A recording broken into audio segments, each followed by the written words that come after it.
खुद पे यकीन तो खुदा आपके साथ है, खुद पे यकीन तो खुदा आपके साथ है, अपनों पे यकीन तो दुआ आपके साथ है। ज़िंदगी में कभी उदास मत होना, ज़िंदगी में कभी उदास मत होना, जब तक हम जैसे दोस्त आपके साथ हैं, जब तक हम जैसे दोस्त आपके साथ हैं।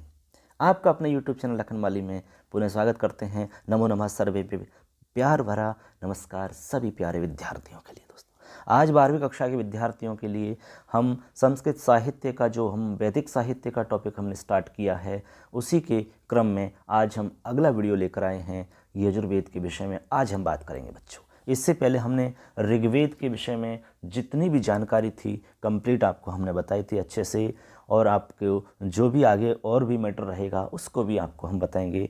जो भी विद्यार्थी चैनल से नहीं जुड़े हैं फटाफट चैनल से जुड़ जाइए, क्योंकि इस पर सारी जानकारी आपको मिलती है और मिलती रहेगी। दोस्तों, आगे भी आप जब भी कोई आगे तैयारी करोगे 12वीं के बाद भी, तब भी आपको यहाँ पर गाइडेंस मिलता रहेगा। किसी भी तरह की जानकारी आपको चाहिए होगी तो आपको ज़रूर यहाँ पर मिल जाएगी। दोस्तों, तो चलिए आज हम स्टार्ट कर लेते हैं बिना किसी लंबी भूमिका के। यजुर्वेद हम आपको यहाँ पर समझेंगे आज। तो यजुर्वेद की हम चर्चा करते हैं। चलिए विद्यार्थियों स्टार्ट कर लेते हैं। अच्छे से आपको पढ़ना है, अच्छे से सुनना है। हमारा उद्देश्य है कि आप अच्छे से पढ़ लिख करके आगे बढ़ने के योग्य हो जाएं, अपनी सफलता प्राप्त करने के योग्य हो जाएं, मंजिल को पाने के योग्य हो जाएं। बस कोशिश आपको करते रहना है। कहते हैं कि कोशिश इंसान को नाकाम कर सकती नहीं, मंजिलें ना भी मिले तो फासले घट जाते हैं, फासले घट जाते हैं। तो एक कोशिश आप करो, एक कोशिश हम करते हैं, मिलकर करते हैं कोशिश, आगे बढ़ते हैं। चलिए यजुर्वेद पढ़ते हैं। आज यजुर्वेद पढ़ते हैं। चलिए पुस्तक में लिखा हुआ है यजुर्वेदः, ठीक है। तो इसमें हम देखेंगे, उच्चारण करेंगे, उसके बाद में जो भी महत्वपूर्ण रहेगा सारा कुछ बताते चलेंगे। तो देखिए विद्यार्थियों, यजुर्वेदः लिखा हुआ है। तो देखिए यहाँ लिख रहा है यजुर्वेद शब्द है, यजुः वेद शब्दयोः योगात् निष्पन्नः भवति। ठीक, अब इसमें आप देखेंगे कि यजुर्वेद जो शब्द है, ठीक, यजुर्वेद जो शब्द है आपका, पहले तो आपको ये बता दें कि जो यजुर्वेद है आपका वो मुख्य रूप से कर्म कांड पर आधारित है। मतलब इसके अंदर जो विशेष आपका विद्यार्थियों, सबसे पहले तो आपको एक बात याद रखनी है कि जो यजुर्वेद है ये कर्म कांड पर आधारित है। आपने देखा होगा जैसे कर्म कांड करते हैं, पूजा पाठ करते हैं, यज्ञ किए जाते हैं, अलग अलग प्रकार के अलग अलग नामों के यज्ञ होते हैं। बहुत सारे बड़े यज्ञ होते हैं, छोटे यज्ञ भी होते हैं, ठीक है ना। तो इसके अंदर किस प्रकार से यज्ञों को किया जाता है, उनमें कौन से मंत्रों का उच्चारण होता है, कैसे मंत्रों को बोला जाता है, क्या उनकी विधि विधान होते हैं, ये सारी चीज़ यजुर्वेद में मिलती है। तो ऐसे एक सामान्य सी बात आपको समझ में आनी चाहिए कि वो यजुर्वेद में है क्या। तो यजुर्वेद है कर्मकांड से प्रधान है। जितने भी पंडित लोग होते हैं, जो भी हमारे पंडित जी होते हैं, वो मंत्रों का उच्चारण करते हैं। शादी ब्याहों में यज्ञ याग आदि कोई भी अनुष्ठान करवाते हैं तो सारा का सारा जो कार्य है वो इसी में से होता है। समझिए बात को। अब ये तो एक छोटी सी बात हो कि भाई यजुर्वेद है क्या, तो थोड़ी सी सामान्य जानकारी होनी चाहिए। अब लिखा है कि यजुर्वेद शब्दः यजुः वेद शब्दयोः योगात् निष्पन्नः। मतलब जो यजुर्वेद शब्द है आपका, वो यजु और वेद शब्द इन दोनों के योग से निष्पन्न है। बात समझिए कि नहीं। एक तो यजु और एक वेद शब्द, यानी यजु और वेद, ऐसे एक तो यजु, ऐसे यजु और एक वेद। अब यजु में जो विसर्ग है ये रे में बदल जाएगा, ठीक है, विसर्ग संधि में आपने पढ़ा होगा।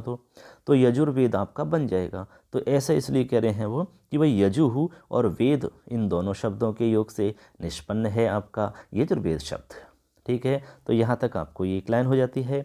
आगे देखते हैं, लिखा है यजु शब्दस्य विद्वद्भिः अनेके व्युत्पत्तिजन्याः अर्थाः प्रकटिताः। मतलब ये हुआ कि जो यजु शब्द है आपका, ठीक है, यजु का सीधा सा मतलब हम देखें तो पूजा करना है या फिर यज्ञ करने से होता है, ठीक है। यजु से संबंधित यानी यजु से मतलब आपका हो गया पूजा या यज्ञ, सीधा सीधा सा जो अर्थ आपको समझना है, ठीक है। या फिर इच्छा या इष्ट, या फिर आप समझ लें कि पूजा करना या यज्ञ करना, ये आपको यजु का मतलब समझना है। आगे लिख रहे हैं कि यजु शब्द से, यजु शब्द का विद्वद्भी, विद्वद्भी का मतलब होता है विद्वान लोग, ठीक है। तो यहाँ पर तृतीया विभक्ति है, तो विद्वान लोगों के द्वारा या विद्वानों के द्वारा, ठीक है। अनेक व्युत्पत्ति जन्य, अनेक व्युत्पत्ति जन्य यानी व्युत्पत्ति से उत्पन्न जो अर्थ है, यानी व्युत्पत्ति करने पर किसी शब्द का जो अर्थ निकलता है वो बता रहे हैं। तो अनेक विद्वानों के द्वारा यहाँ पर अनेक व्युत्पत्ति जन अर्थ प्रकटिता, अर्थ प्रकट किए गए हैं। किसके अर्थ प्रकट किए गए हैं दोस्तों? हाँ, यजु शब्द के, बिल्कुल। तो यजु शब्द के अर्थ विद्वानों के द्वारा अनेक व्युत्पत्ति जन अर्थ यहाँ पर बताए गए हैं। तो यजु शब्द के अनेक अर्थ बताए गए हैं, उसमें देखते हैं यथा यानी जैसे। एक अर्थ यहाँ पर मिल रहा है, यजुर यजते इज्जते अनेनिति यजुहु। एक तो ये बात हुई। इसका मतलब क्या हुआ? इसका मतलब है कि यजु जो है, यजुर्वेद जो है वो यजते, यजते का मतलब होता है या इज्जते, ठीक है। यज धातु से ही आपका इज बनता है, यानी जब उसको संप्रसारण करते हैं तो इज में चला जाता है वो। कहने का मतलब है यज और इज का अर्थ तो एक ही निकलेगा, उसमें अंतर नहीं है। तो यहाँ पर अर्थ हो जाएगा कि यजुहु यजते है इज्जते अनेनिति यजुहु, मतलब यज्ञ करना या त्याग करना या त्याग पूर्वक पूजा पाठ करना, ठीक है। या फिर इसमें समर्पण भाव का होना पाया जाता है।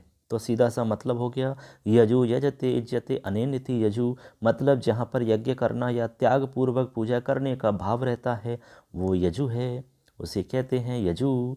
वो यजु है, आपको ऐसे समझना है। समझ गए बात को? तो एक अर्थ तो ये हो गया यजु यजते ही, जिसमें समर्पण भाव दिखाई देता है, इज्जते अनेनिति या फिर यज्ञ करना या त्याग पूर्वक पूजा करने का भाव रहता है, ठीक है।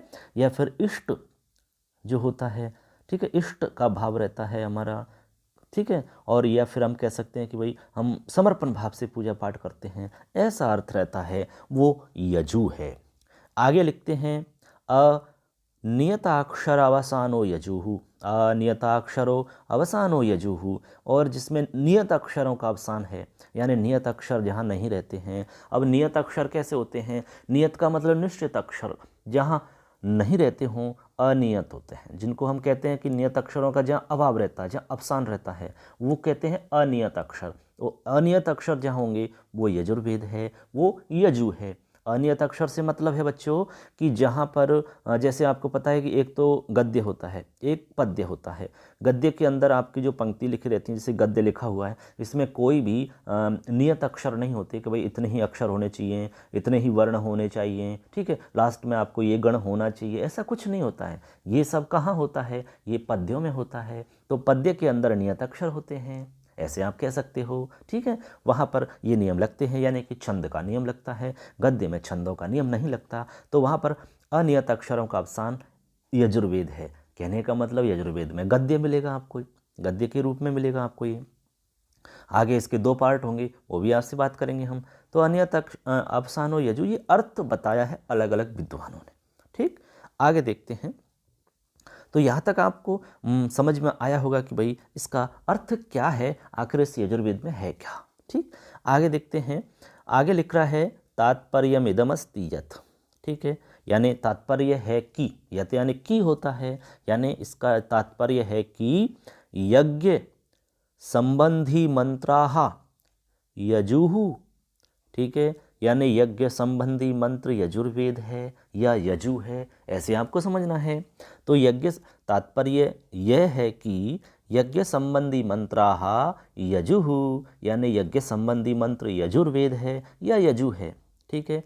येन यज्ञ यागादिकाः संपन्ना भवति, जिनके द्वारा या जिनसे यज्ञ यागादिक कार्य संपन्न होते हैं, यज्ञ यागादि कार्य संपन्न होते हैं, यानी यज्ञ और यज्ञ से जुड़े हुए जितने भी काम हैं वो क्या होते हैं? संपन्नः भवति, संपन्न होता है।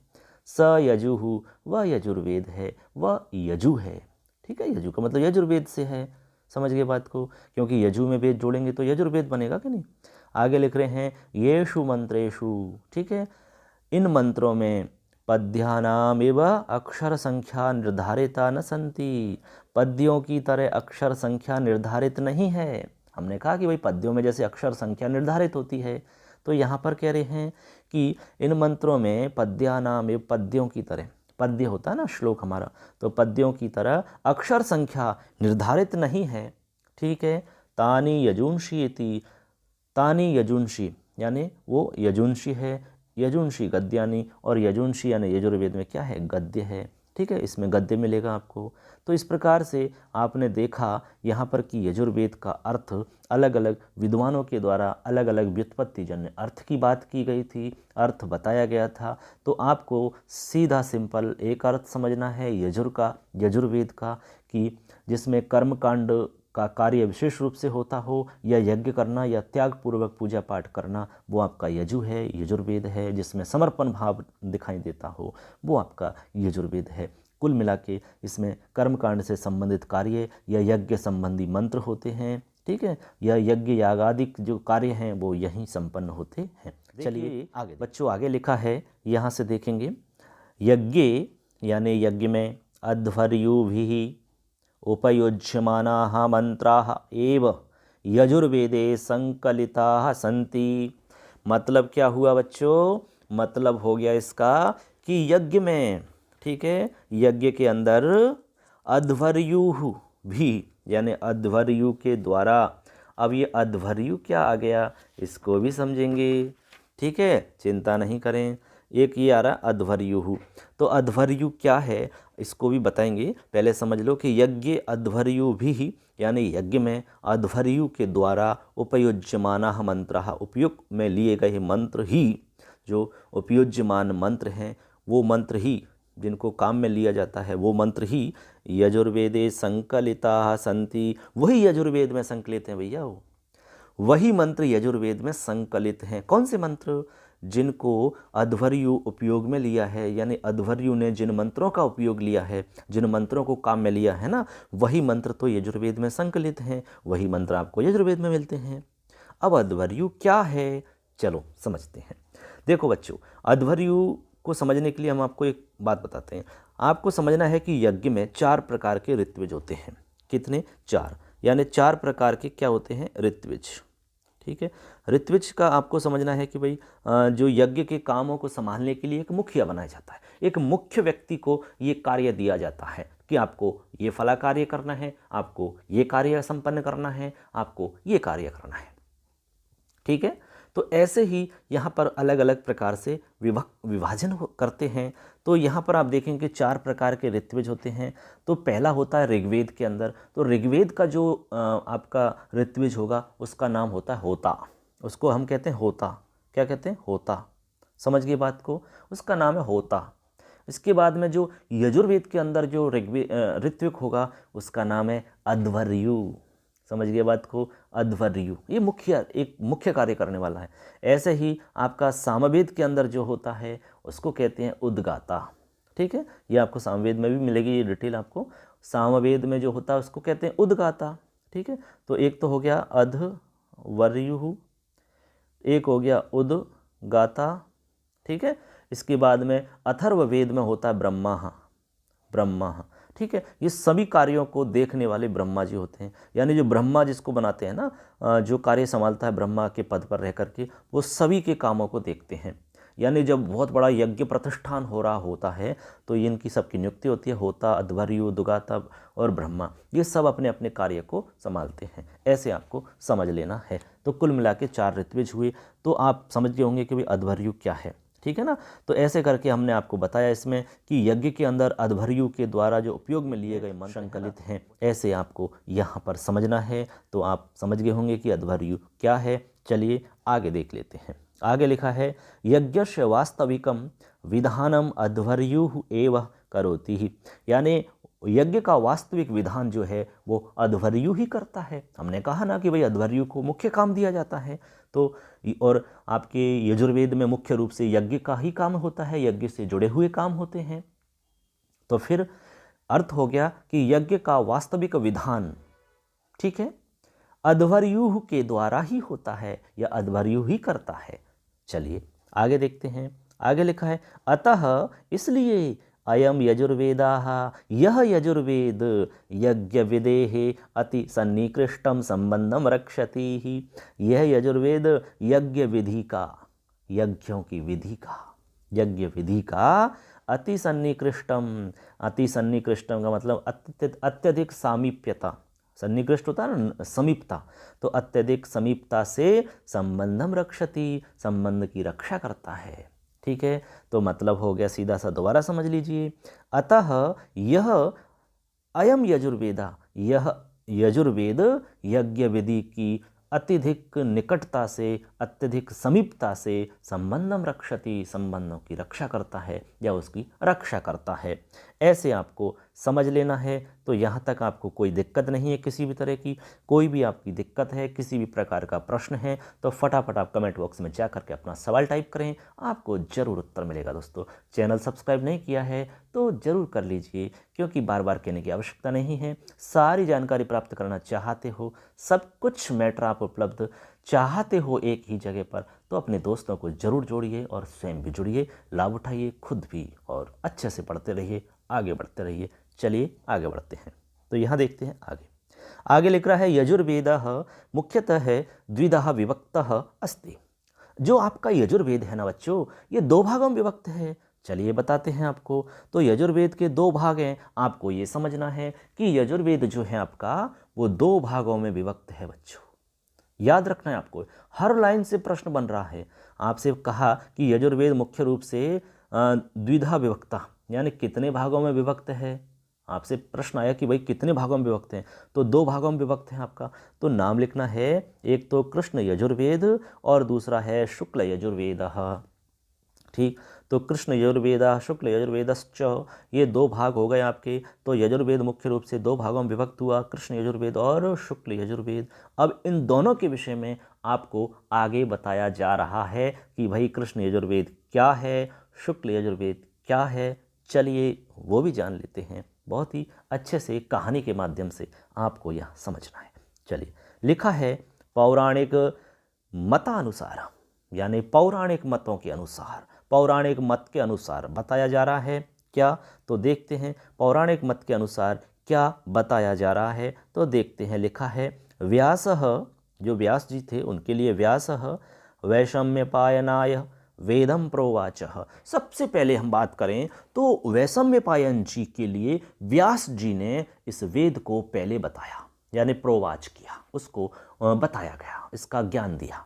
ठीक है, तो आपको याद रखना है कि व्यास जी ने, जो व्यास जी थे, उन्होंने किसको बताया था, उन्होंने बताया था वैषम्यपायन, यानी वैषम्यपायन के लिए उन्होंने अपना ज्ञान दिया था या वेद को बताया, वेद को उन्होंने उसको प्रोवाच किया। समझ गए बात को। एक बात तो ये ध्यान रखनी है कि व्यास जी ने वैषम्यपायन को ज्ञान दिया वेद का। तो आपको ध्यान रखना है कि वैषम्यपायन के लिए वेद के विषय में ज्ञान कहाँ से प्राप्त हुआ या किसने उसको बताया, तो आपको बताना है व्यास जी के द्वारा। ठीक, आगे लिखते हैं, फिर आगे देखिए, सह स्वशिष्याय याज्ञवल्क्याय प्रोक्तवान। उसके बाद में जैसे ही वैषम्यपायन जी ने ज्ञान प्राप्त कर लिया, तो वैषम्यपायन जी ने क्या किया, अपने शिष्य को ज्ञान दे दिया। उनका शिष्य कौन था, याज्ञवल्क। तो लिखा है कि वह अपने शिष्य याज्ञवल्क के लिए प्रोक्तवान, उसने अपने शिष्य याज्ञवल्क के लिए ज्ञान दिया। समझ गए बात को। तो उन्होंने किसके लिए दिया, अपने शिष्य याज्ञवल्क के लिए। तो आपको यहाँ तक कोई दिक्कत नहीं है, यहाँ तक समझना है कि व्यास जी ने सबसे पहले वेद को बताया किसके लिए, वैषम्यपायन के लिए। वैषम्यपायन ने अपने शिष्य याज्ञवल्क के लिए बताया। आगे लिखते हैं, कस्माश्चिदपि कारणात्, किसी भी कारण के कारण, यानी कोई कारण हुआ उसकी वजह से, किसी कारण के वजह से रुष्टो वैषम्यपायनो याज्ञवल्कम उवाच, किसी कारण से रुष्ट यानी क्रोधित वैषम्यपायन ने याज्ञवल्कम उवाच, याज्ञवल्क से बोला। अब देखो यहाँ पर आपको ये समझना है बच्चों कि जो व्यास जी थे हमारे, उन्होंने वैषम्यपायन के लिए ज्ञान दिया था और वैषम्यपायन ने अपने शिष्य याज्ञवल्क को वेद का ज्ञान दिया। लेकिन हुआ क्या बच्चों, यहाँ पर जो वैषम्यपायन ने ज्ञान दिया ना अपने शिष्य याज्ञवल्क को, तो वो किसी कारण से रुष्ट हो गए। कौन, वैषम्यपायन जी। कोई बात हो गई होगी उनकी, तब लिखा है ना, कस्मिश्चिदपि कारणात्, कोई भी कारण से रुष्टो वैषम्यपायन, वैषम्यपायन जी रुष्ट हो जाते हैं, क्रोधित हो जाते हैं, गुस्सा में हो जाते हैं। तो फिर क्या हुआ, उन्होंने याज्ञवल्क से कहा कि सुन याज्ञवल्क। तो क्या कहा, देखिए, देही मद अधीतम वेदमिति ही, कहा कि देही यानी दीजिए, मद अधीतम वेदमिति, मेरे द्वारा पढ़ाए गए वेद को वापस दीजिए आप। जो मैंने वेद का ज्ञान दिया था ना आपको, उसको वापस कीजिए। ऐसा बोला किसने? वैशम्यपायन जी ने गुस्सा में होकर के बोला कि सुन हे वैशम्यपायन, मेरे द्वारा पढ़ाए गए वेद को वापस करिए। देही मदधीतम वेदमिति, वापस करिए इसको। अब गुरु की आज्ञा को टाल नहीं सकते। यहाँ पर देखिए बच्चों, गुरु की आज्ञा सर्वोपरि हुआ करती थी, लेकिन ये समय बदल रहा है जहाँ गुरु की आज्ञा का कोई महत्व नहीं रहा है। नहीं तो गुरु की एक आज्ञा के लिए शिष्य अपने प्राणों को न्यौछावर कर देता था। इसका उदाहरण याज्ञवल्क्य तो यहाँ पर आप देख ही रहे हैं। इसके अलावा आपने एकलव्य का उदाहरण सुना ही होगा, अंगूठा काट करके गुरु के लिए दक्षिणा में दे दिया था। ऐसे कितने उदाहरण आपको मिल जाएंगे। ठीक है, तो इन्होंने कहा कि वापस करिए उसको, क्योंकि योग्य छात्र जो होगा, योग्य शिष्य के लिए ही गुरु ज्ञान देता है। यदि गुरु से ज्ञान प्राप्त करना चाहते हो, गुरु से सारा कुछ ज्ञान आप सीखना चाहते हो, तो समर्पण भाव से सीख सकते हो, गुरु की सेवा करके सीख सकते हो, गुरु के प्रति श्रद्धा भाव रख के आप ये प्राप्त कर सकते हो, अन्यथा कभी प्राप्त नहीं होगा। जिस प्रकार से जमीन को खोदते हुए पानी को प्राप्त किया जाता है, उसी प्रकार गुरु की सेवा करते करते उसके अंदर समस्त ज्ञान को प्राप्त कर सकते हो। ठीक है, चलिए, ज़्यादा ज्ञान की आवश्यकता नहीं है, आप वैसे जानते हैं, सब विद्वान हैं। चलिए आगे बताते हैं बच्चों। तो फिर यहाँ पर वैशम्यपायन ने याज्ञवल्क्य से क्या कहा बच्चों कि मेरे द्वारा पढ़ाए हुए वेदों को वापस करो।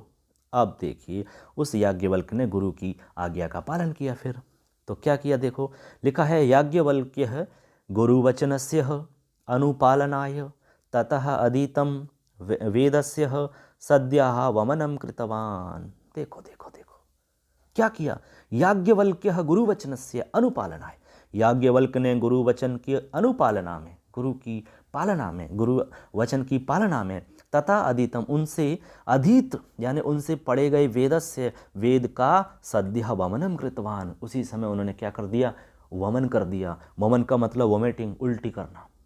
जैसे आपने बहुत ज़्यादा खा लिया तो वापस उल्टी हो जाती है ना, तो जो खाया पिया सब वापस बाहर आ जाता है कि नहीं आता है, होता है कि नहीं होता है, बस वही तो वमनम होता है, उल्टी करना, वोमिटिंग। समझ गए बात को। तो ऐसे ही उसने जो भी कुछ पढ़ा उनसे, वो सब का सब उन्होंने क्या कर दिया, उसी समय उसको उल्टी कर दिया, बाहर निकाल दिया, ऐसा करके। समझ गए बात को, ये आप समझ गए। अब आगे क्या हुआ फिर बच्चों, देखो बहुत ही इंटरेस्टिंग बात है। आगे क्या हुआ फिर, वैशम्यपायन से अन्य शिष्याः, जो वैशम्यपायन के अन्य शिष्य थे ना, जो और दूसरे शिष्य थे, उन्होंने क्या किया, तित्री रूपम धृत्वा, तित्री का रूप धारण करके। ये तित्री का मतलब तितली होती है ना, उसी प्रकार एक पक्षी विशेष है, पक्षी विशेष है ये तितरी। तो पक्षी का रूप धारण करके, पक्षी विशेष तितरी का रूप धारण करके, याज्ञवल्क्येन वान्तम वेदम गृहीतवन्ताः, याज्ञवल्क्य के द्वारा जो वोमिटिंग किया गया था, जो वांत वेद था, जो उन्होंने उल्टी कर दिया था, उस वेद को गृहीतवन्तः, उन्होंने ग्रहण कर लिया, उन्होंने वापस ग्रहण कर लिया उसको। समझ गए बात को, यानी उन्होंने उल्टी किया, वापस निकाल दिया और उसको उन्होंने ग्रहण कर लिया, ऐसे मतलब है आपका। समझ गए बात, ये है। तो देखो आगे लिखते हैं, स एवार्थ वांत गृहीता वेदाः, इस प्रकार से वह वांत गृहीत वेद है, यानी कि वोमिटिंग के द्वारा गृहीत किया गया वेद, उसका नाम कृष्ण यजुर्वेद हुआ, उसको कहते हैं कृष्ण यजुर्वेद। तो हम आपको बता रहे थे कि भाई मुख्य रूप से यजुर्वेद के दो भाग हैं, एक कृष्ण यजुर्वेद और शुक्ल यजुर्वेद। अभी हमने आपको जो कहानी बताई थी यहाँ पर छोटी सी, वो कृष्ण यजुर्वेद की थी कि भाई कृष्ण यजुर्वेद क्या है। समझ गए बात को, तो आपको शॉर्ट में समझ लेना है। दोबारा से हम आपको थोड़ा सा बता देते हैं कि भाई सबसे पहले व्यास जी ने वैशम्यपायन को यज्ञ से संबंधित, या फिर हम कहें कि यजुर्वेद का ज्ञान प्रदान किया था, यानी वैशम्यपायन को उन्होंने ज्ञान दिया था वेद का। उसके बाद में वैशम्यपायन ने अपने शिष्य याज्ञवल्क्य को अपना ज्ञान दिया था वेद का। उसके बाद में किसी कारणवश जो वैशम्यपायन थे उनको गुस्सा आ जाता है, क्रोधित हो जाते हैं, तो उन्होंने याज्ञवल्क्य से कहा कि बेटा जो भी कुछ तेरे को पढ़ाया ना, वापस कर दे फटाफट। तो उसने क्या किया, गुरु की आज्ञा का पालन किया, और उसने जो भी कुछ पढ़ा था उनसे वेद के विषय में, याज्ञवल्क्य जी ने वो सारा का सारा उल्टी कर दिया, उसको वोमिटिंग के द्वारा बाहर निकाल दिया। अब जैसे ही बाहर निकला वो, तो वैशम्यपायन के जो और शिष्य थे उन्होंने तितरी का, पक्षी विशेष का रूप धारण करके उसको वापस ग्रहण कर लिया। ठीक है, वापस ग्रहण कर लिया। तो इस प्रकार से स एवार्थ वांत गृहीता वेदा, इस प्रकार से यह वोमिटिंग के द्वारा या उल्टी के द्वारा जो ग्रहण किया गया वेद है, उसका नाम कृष्ण यजुर्वेद है, वही कृष्ण यजुर्वेद कहलाया। तो आशा करते हैं हमने बहुत अच्छे से आपको समझाने की कोशिश की है और आप अच्छे से समझ गए होंगे। तो बहुत बहुत धन्यवाद, आप अच्छे से सुन रहे हैं। आगे चलिए, थोड़ा सा और मैटर है इसमें, उसको भी समझ लेते हैं। अब हम दूसरा देखेंगे भाई शुक्ल यजुर्वेद क्या है, दोनों को तो बताएंगे ना आपको, दोनों ही समझना है आपको। चलिए उसको भी समझ लेते हैं। देखिए तो फिर आगे देखिए, आगे लिखा है यहाँ, अब देखो आगे लिखा है बच्चों यहाँ पर, वैषम्य पायने कुपिते सती तस्मात् अधीतं वेदं विसृज्य याज्ञवल्क्यः पुनर्वेद संप्राप्तये सूर्यवेदम आराधितवान्। सूर्यदेवात् संप्राप्तः वेदः शुक्ल यजुर्वेद नाम्ना प्रसिद्धः। ठीक, अब यहाँ पर आप देखेंगे कि लिखा है कि वैषम्य पायने कुपिते सती, वैषम्य पायन के क्रोधित होने पर, जब वैषम्य पायन क्रोधित हो जाते हैं, ठीक है, उसके बाद में बता रहे हैं कि वैषम्य पायने कुपिते सती, वैषम्य पायन के क्रोधित हो जाने पर तस्मात् अधीतम वेदम विसृज्य, उसके द्वारा उनसे पढ़े हुए वेद को विसृज्य यानी त्याग करके, छोड़ करके, ठीक है, जब उन्होंने त्याग दिया, वोमिटिंग कर दिया, तब उसके बाद में लिख रहे हैं कि याज्ञवल्क्य, जो याज्ञवल्क्य जी थे, उन्होंने फिर क्या किया, पुनर्वेद संप्राप्त है, पुनः वेद का ज्ञान प्राप्त करने के लिए उन्होंने उस समय तो निकाल दिया सारा का सारा वोमिटिंग के द्वारा, अब पुनः वेद का ज्ञान प्राप्त करने के लिए सूर्यदेवम आराधितवान, सूर्यदेव की उन्होंने आराधना की, सूर्यदेव की उन्होंने क्या की, सिद्धि की, सूर्यदेव की उन्होंने आराधना करी, पूजा पाठ किया, बहुत अच्छे से उन्होंने श्रद्धा भाव से आराधना की उनकी। फिर क्या हुआ, सूर्यदेवात् संप्राप्ता वेदा, अब सूर्यदेव प्रसन्न हो जाते हैं, फिर सूर्यदेव प्रसन्न होकर के सूर्यदेव ने घोड़े का रूप धारण करके, वाजी का रूप धारण करके उनको क्या दिया, उपदेश दिया वेद का। तब लिखें कि सूर्यदेव से संप्राप्त वेद, सूर्यदेव से प्राप्त जो वेद है वो शुक्ल यजुर्वेद नाम प्रसिद्ध, शुक्ल यजुर्वेद नाम से प्रसिद्ध हुआ। तो यहाँ तक आप बात समझ गए होंगे बच्चों। अब आगे लिखते हैं, अनयो द्वयो हो वेदयो, इन दोनों वेदों में या दोनों वेदों के मध्य महदंतरम दृश्यते, इन दोनों वेदों के बीच में बहुत अंतर दिखाई देता है। अनयो द्वयो वेदयो, इन दोनों वेदों के मध्य में महदंतरम दृश्यते यानी बहुत अंतर दिखाई देता है। तो यहाँ तक आपको किसी भी तरह की कोई दिक्कत नहीं होगी। अब आगे हम देखते हैं आगे इसमें क्या विशेष बताया गया है। चलिए बच्चों देखो आगे देखेंगे इसमें, यहाँ से देखिए लिखा है आपका शुक्ल यजुर्वेदे विनियोग वाक्य रहिता मंत्राः सन्ति। ठीक है, यानी कि लिख रहा है कि शुक्ल यजुर्वेद में, अब आपको हमने शुक्ल यजुर्वेद भी बताया था, अभी कृष्ण यजुर्वेद भी आपको बता दिया, दोनों के बारे में अलग अलग अंतर भी आपको समझा दिया हमने। अब इन दोनों के विषय में और जो विशेष है, ठीक है, वो बता रहे हैं आगे। तो लिखते हैं कि शुक्ल यजुर्वेदे विनियोग वाक्य रहिता मंत्राः सन्ति। ठीक है, यहाँ शुक्ल यजुर्वेद में विनियोग वाक्य रहित मंत्र हैं, यानी इनमें विनियोग है, नियोग वाले नहीं हैं। तो ये विनियोग वाक्य रहित यानी विनियोग वाक्यों से रहित वाले मंत्र हैं। समझ गए बात को। तो शुक्ल यजुर्वेद में क्या है बच्चों, विनियोग वाक्य रहिता मंत्राः सन्ति, यानी विनियोग वाक्य रहित मंत्र हैं, ये आपको समझना है। आगे लिखते हैं फिर कृष्ण यजुर्वेद, यानी कृष्ण यजुर्वेद में विनियोग वाक्यात्मका मंत्रा सन्ति, और कृष्ण यजुर्वेद में विनियोग वाक्य रूपी मंत्र हैं, यानी विनियोग वाक्यात्मका मंत्राः सन्ति, तो इसमें वाक्य हैं। तो कृष्ण यजुर्वेद के अंदर तो विनियोग वाक्यात्मक मंत्र हैं, जबकि शुक्ल यजुर्वेद में विनियोग वाक्य रहित मंत्र हैं। ये आपको समझना है। तो आपको समझना है भाई विनियोग वाक्य रहित मंत्र जो हैं वो यजुर्वेद के किस भाग में हैं, तो वो आपको बताना है, शुक्ल यजुर्वेद में हैं। फिर यदि आपसे पूछा जाए कि विनियोग वाक्यात्मक मंत्र किस वेद में है, तो बताना है कृष्ण यजुर्वेद में है। इस प्रकार आपको ये दो बात समझनी है। आगे लिखते हैं शुक्ल यजुर्वेदाः, यानी कि शुक्ल यजुर्वेद अमिश्रित रूपः, यानी अमिश्रित रूप है, उसमें मिश्रित रूप नहीं है। लेकिन आगे लिखते हैं कि कृष्ण यजुर्वेदस्तु, कृष्ण यजुर्वेद जो है वो तो मिश्रित रूप अस्ति, वो मिश्रित रूप है आपका। कृष्ण यजुर्वेद तो मिश्रित रूप है, ठीक है, तो तभी तो उसमें लिखा है विनियोगात्मक, विनियोग वाक्यात्मक मंत्र है उसमें। तो विनियोग वाक्यात्मक मंत्र से मतलब आपको याद रहना है कि मिश्रित रूप है उसके अंदर, ठीक है, ये गद्य पद्य यानी सभी तरह का मिश्रण उसमें मिलेगा। लेकिन यहाँ पर लिख रहा है आपका शुक्ल यजुर्वेद में अमिश्रित रूप है, अमिश्रित रूप है, उसमें आपको मिश्रण नहीं मिलेगा, एक जैसा ही मिलेगा जो भी मिलेगा वो, ऐसे आपको समझना है। तो आशा करते हैं यहाँ तक आप समझ गए होंगे, कोई दिक्कत नहीं होगी आपको। अच्छे से यदि आप सुन रहे हैं, ईमानदारी से देख रहे हैं, श्रद्धा भाव से आप देख रहे हैं तो ज़रूर आपको समझ में आएगा, कोई भी दिक्कत आपको नहीं आएगी। और समझ में आपको आ रहा है, अच्छा लग रहा है तो चैनल से जुड़ जाइए, सब्सक्राइब कर लीजिए, अपने दोस्तों को सबको बताइए, क्योंकि जो लाभ आपको मिल रहा है उनको भी मिलना चाहिए। आपको क्या दिक्कत है भाई, सबको लाभ मिलना चाहिए। तो सरस्वती माँ का खजाना है, जितना बांटोगे उतना ही बढ़ेगा, ठीक है, इसमें कोई खर्च होने की बात नहीं है। चलिए आगे देखते हैं। आगे लिख रहा है बच्चों, सोयम यजुर्वेदाः, वह यह यजुर्वेद, ठीक है, जिस यजुर्वेद की हम इतनी देर से बात कर रहे हैं उसके बारे में अब आगे सुनिए। तो कहते हैं कि सोयम यजुर्वेदः, यह जो यजुर्वेद है ये 40 अध्यायान, यानी कुल मिला के इसमें बात समझनी है कि इसके अंदर कुल अध्याय 40 हैं बच्चों। कितने हैं? 40। तो आपको ध्यान रखना है कि भाई यजुर्वेद के अंदर कुल कितने अध्याय हैं, तो आपको क्या बताना है? 40, यानी इसके अंदर 40 तो अध्याय हैं। कितने अध्याय हैं? 40। एक बात तो ये आपको ध्यान में रखनी है। आगे फिर लिख रहे हैं 303 अनुवाकान, 303 अनुवाक हैं, यानी अध्यायों में विभक्त है, अध्याय फिर अनुवाकों में विभक्त हैं। तो कितने अनुवाक हो गए? 303 अनुवाक हो गए। फिर उन अनुवाकों के अंदर सब मिला के आगे बता रहे हैं 1975 कंडिका अर्थात मंत्रान, यानी कि इसमें 1975 आपको मंत्र मिलेंगे।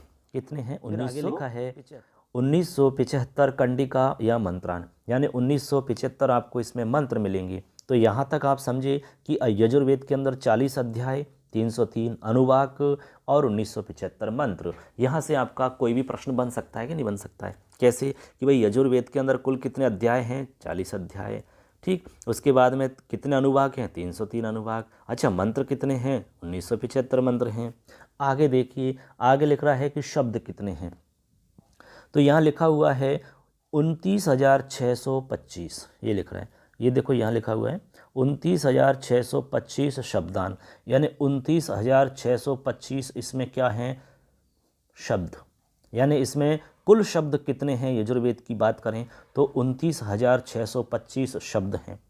समझ गए बात को? और मंत्रों की पूछें तो 1975 हैं, अनुवाक पूछें तो 303 हैं, अध्याय पूछें तो 40 हैं। अब आगे लिख रहा है, ये देखो यहाँ लिख रहा है अक्षराणी च धारयति, यानी इसमें है 88,875। ये लिख रहा है ना 88,875, ये 8 बन रहे हैं ना, ये 88,875 अक्षराणी च धारयति, यानी 88,875 इसमें क्या हैं? हाँ, अक्षर हैं। बिल्कुल ठीक है। तो ये आपको ध्यान रखना है बच्चों कि यजुर्वेद के अंदर कितने अध्याय हैं? 40 अध्याय ध्यान रखना है। अनुवाक कितने हैं? 303 अनुवाक ध्यान रखने हैं। अच्छा, मंत्र कितने हैं? 1975 मंत्र याद रखने हैं। अच्छा, शब्द कितने हैं? 29,625 आपको शब्द ध्यान रखने हैं। अच्छा, अक्षर कितने हैं? 88,875, 88,875 आपको अक्षर ध्यान रखने हैं। तो ये जो कुछ फैक्ट हैं ये आपको ध्यान रखने होंगे। यहाँ से आपका कोई भी प्रश्न आपकी बोर्ड की एग्जाम में पूछा जा सकता है, तो इसमें आपको समझना है। चलिए आगे देखते हैं। आगे है अस्य वेदस्य है प्रथमे अध्याये। अब इस वेद के प्रथम अध्याय में, अब इसमें कुछ महत्वपूर्ण जो मुख्य अध्याय हैं उनके विषय में आपको बताया जा रहा है। चलिए वो देख लेते हैं। तो लिख रहे हैं प्रथम अध्याय, यानी प्रथम अध्याय में क्या विषय वस्तु है। अब हालांकि विषय वस्तु के विषय में ज़्यादा तो हमें डिटेल से नहीं जाना है, लेकिन इतना सा ध्यान रखना है कि भाई इसमें विषय वस्तु क्या है, किससे संबंधित है, बस इतना सा हम जानेंगे। ठीक है ना? क्योंकि आपको पता है कि संस्कृत साहित्य का जो आपका कंप्लीट इतिहास के जो प्रश्न आने वाले हैं वो कितने नंबर के आएंगे आपको पता ही है। ठीक है, तो ज़्यादा इसमें मैटर तो खूब है, और हटा भी दिया अभी पाठ्यक्रम से, तो आपका अभी तो कम बचा है, इसमें जल्दी हो जाएगा फटाफट, कोई दिक्कत नहीं है। इसी दिसंबर के अंदर आपको कंप्लीट करवा देंगे सारा कुछ। आगे देखते हैं। तो प्रथम अध्याय में दर्श पौर्णमासौ, यानी दर्श पौर्णमास के विषय में। द्वितीय अध्याय के अंदर पिंड पितृ यज्ञ, जो पिंड दान होता है, पितृदान है, इस प्रकार का पिंड पितृ यज्ञ इसमें होता है दूसरे अध्याय में। उसके बाद में है तृतीय अग्निहोत्रम, तृतीय में अग्निहोत्र और चातुर्मास यष्टि, चतुर्मास जो यष्टि होता है, यष्ट यज्ञ वगैरह, उनसे संबंधित आपको यहाँ पर मिलेगा। चतुर्थ अध्यायात अष्टम अध्याय पर्यंतम अग्निष्टोम विधानम सोमया, यानी चौथे अध्याय से लेकर के अष्टम अध्याय पर्यंत अग्निष्टोम विधान सोमया, इससे संबंधित आपको यहाँ नवमें यानी नवमें अध्याय में वाजपेय राजसूयश्च, यानी वाजपेय यज्ञ होते हैं ना, वाजपेय और राजसूय यज्ञ, इनसे संबंधित आपको यहाँ पर मैटर मिलता है। इसके बाद में दशमे ही श्रौत्रामणि ही, 10वें अध्याय में श्रौत्रामणि से संबंधित मिलेगा। आगे है एकादश अध्यायात अष्टादश अध्याय पर्यंतम, एकादश यानी 11 अध्याय से लेकर के 18 अध्याय पर्यंत अग्नि चयनम, अग्नि का चयन कैसे हो उसके विषय में, उखा का भरण कैसे हो, ठीक है, किस प्रकार से करना चाहिए, इसके विषय में आपको मिलेगा। इसके अलावा चितयः, चितय से संबंधित, रुद्रयः, रुद्र से संबंधित, शतरुद्रीयम, शतरुद्रीय से संबंधित, वसुधारा से संबंधित, राष्ट्रभृत और राष्ट्रभृत, इनसे संबंधित आपको यहाँ पर विषय वस्तु मिलेगी। ये आपको ध्यान रखना है। तो हमने यहाँ पर बताया कि कुछ अध्याय विशेष के रूप में कि आपको इस अध्याय में ये मिलेगा, इस अध्याय में ये मिलेगा, इस अध्याय से इस अध्याय तक आपको ये विषय वस्तु मिलेगी। ऐसे करके आपको ये ध्यान रख लेना है। आप छोटे प्रश्न बना सकते हो, वीडियो सुनते जाइए, आप कॉपी पेन रखिए और आपको जो भी महत्वपूर्ण लगे उसको नोट करते चलिए, स्क्रीनशॉट भी ले सकते हो। चलिए आगे लिख रहा है अस्मात् परम, इसके बाद में 44 अध्याय पर्यंतम, 44 का मतलब 40 अध्याय पर्यंत अश्वमेध, पुरुषमेध, पितृमेध, सर्वमेध सदृशा विविधाः यागाः वर्णिता सन्ति।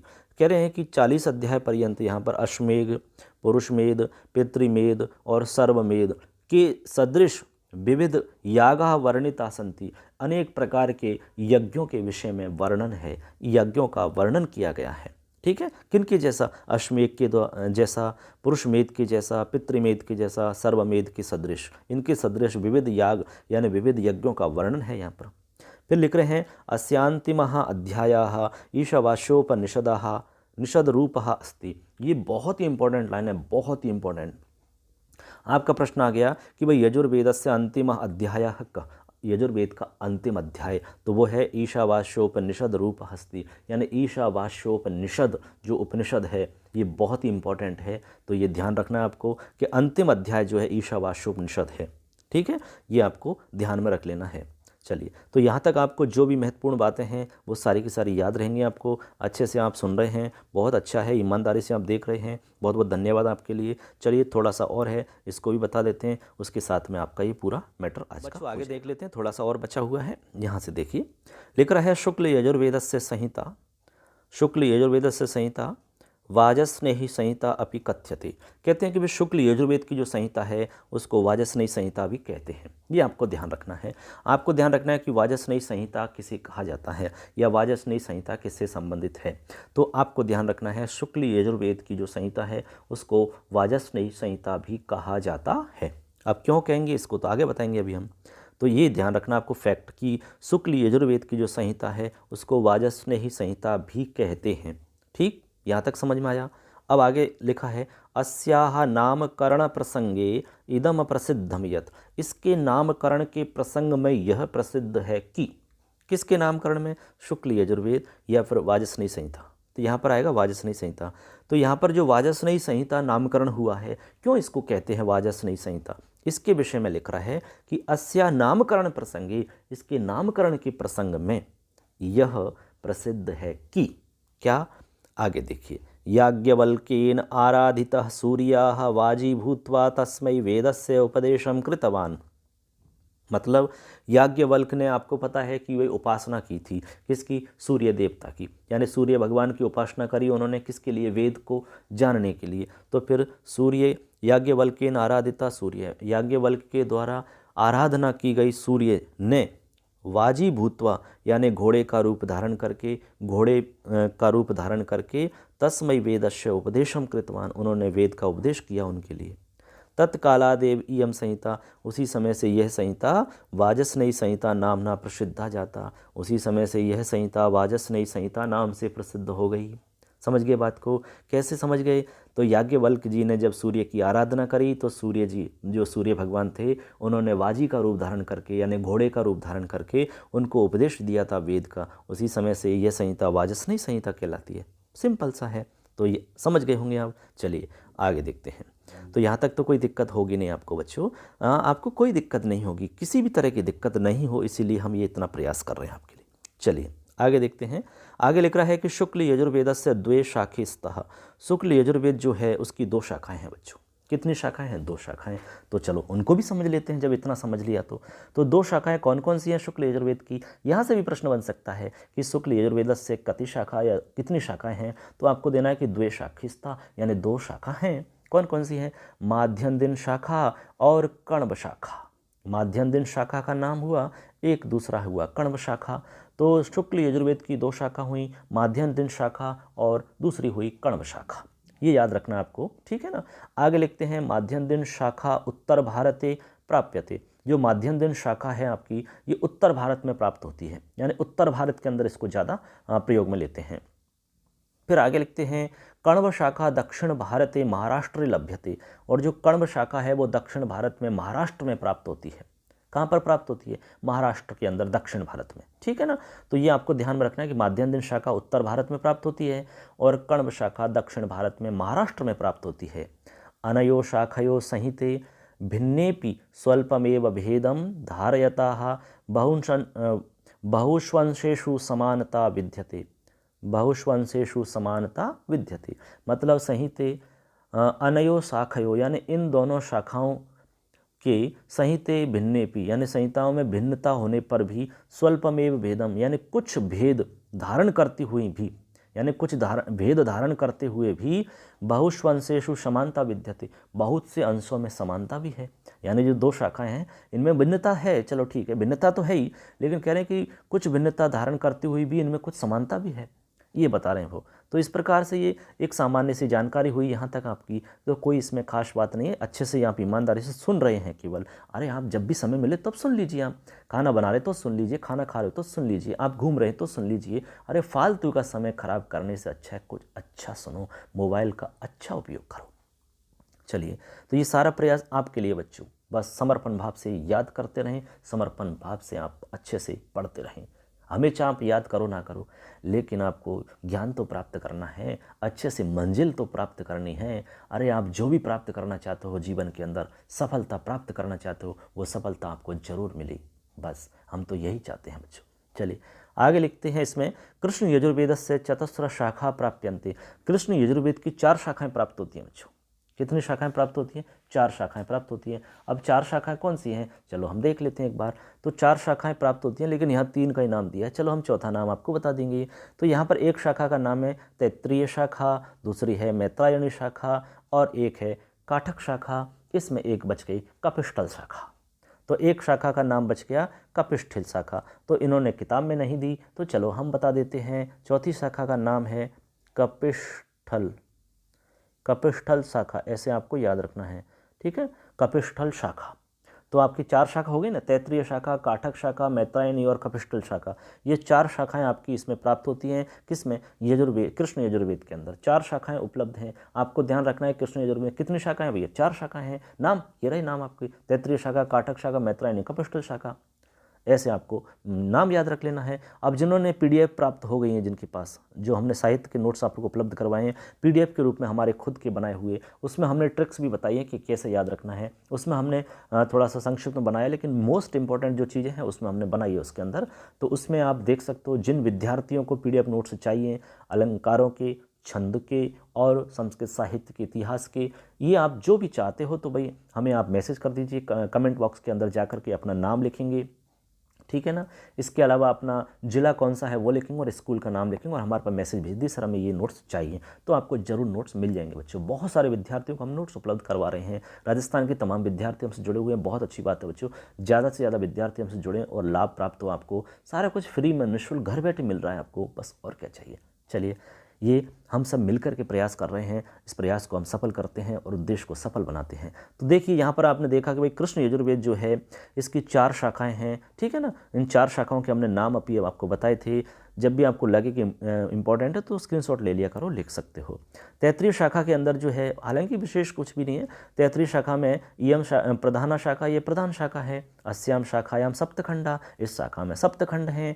संति ते च खंडाः, वे खंड अष्टक शब्देन या कांड शब्देन च ज्ञायन्ते, वो अष्टक शब्द और कांड शब्द से जाने जाते हैं। इमे प्रपाठका बहुषु अनुवाकेषु विभक्ता सन्ति, इसमें जो प्रपाठक हैं वो अनेक अनुवाकों में विभक्त हैं। ये सिंपल सी बात हो गई आपकी, ये तैत्तिरीय शाखा की बात है, ठीक है ना।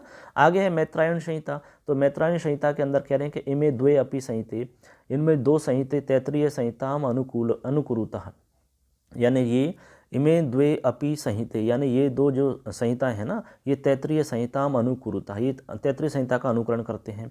काठक संहिता है केवल क्रमे यत्र तत्र पार्थक्यम दृश्यते, यहाँ पर केवल यत्र तत्र या पार्थक्य दिखाई देता है, तो कोई विशेष बात नहीं है। कुल मिला के आपको याद रखना है कि भाई कृष्ण यजुर्वेद के अंदर 4 शाखाएं प्राप्त होती है, तैत्तिरीय शाखा, मैत्रायण शाखा, काठक शाखा, कपिस्थल शाखा।